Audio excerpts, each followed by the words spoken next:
medyo malalim yung putik dito.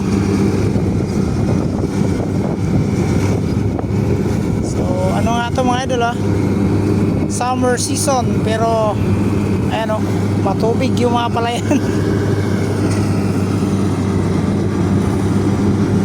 FM World multi-crop harvester, ayan, matibay sa anihan.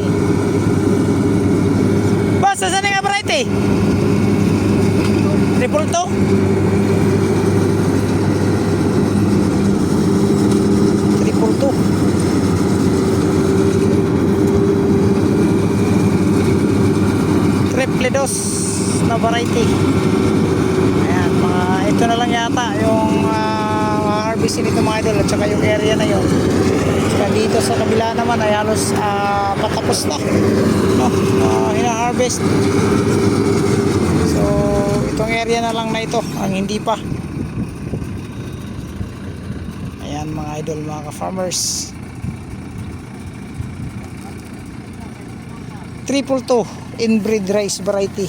Ito yung huling i-harvestin dito sa area malapit sa amin. Ayan.